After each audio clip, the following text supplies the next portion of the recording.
దేవతలు శివుడి దగ్గరకు వచ్చి సహాయం కోరారు. ఆ సమయంలో శివుడు లోతైన ధ్యానంతో ఉండడంతో వెంటనే స్పందించలేదు. ఆయన తపస్సు పూర్తయ్యాక ఆయన కళ్ళ నుంచి వచ్చిన కన్నీళ్లు భూమిపై పడినప్పుడు అక్కడ రుద్రాక్ష వృక్షాలు పుట్టాయని పురాణాల్లో చెప్తారు. శివుడి కన్నీళ్ల నుంచి పుట్టిన రుద్రాక్షలు ఎంతో పవిత్రమైనవిగా భావించబడతాయి.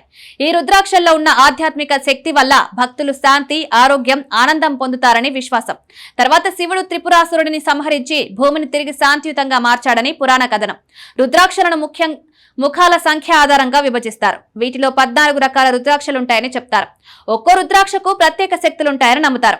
అమావాస్య, పౌర్ణమి, శ్రావణ మాసం, ప్రతి సోమవారం, ప్రదోష వ్రతాల సమయంలో రుద్రాక్ష ధరించడం శుభప్రదంగా భావించబడుతుంది. ఈ రుద్రాక్ష పండ్లు శివలింగ పూజలో ముఖ్య భాగంగా నిలుస్తాయి.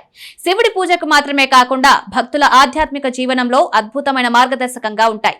శివుడి ఆశీర్వాదంతో రుద్రాక్షలు ఆత్మవిశ్వాసాన్ని పెంచుతాయని నమ్మకం. దీనిలోని రసాయన పదార్థాలు శరీరానికి ఆరోగ్యమైన ప్రయోజనాలను అందిస్తాయి. ఇవి రక్త ప్రసరణను మెరుగుపరిచి మానసిక ప్రశాంతతను కలిగిస్తాయి. ఆందోళన తగ్గించి నిద్రను సరిచేసుకోవడంలో సహాయపడతాయి. రుద్రాక్ష ధరించిన వారు తమలో శక్తిని, ధైర్యాన్ని పొందుతారని, శివుడి దీవెనలు వారి జీవితంలో స్పష్టంగా కనిపిస్తాయని భావిస్తారు.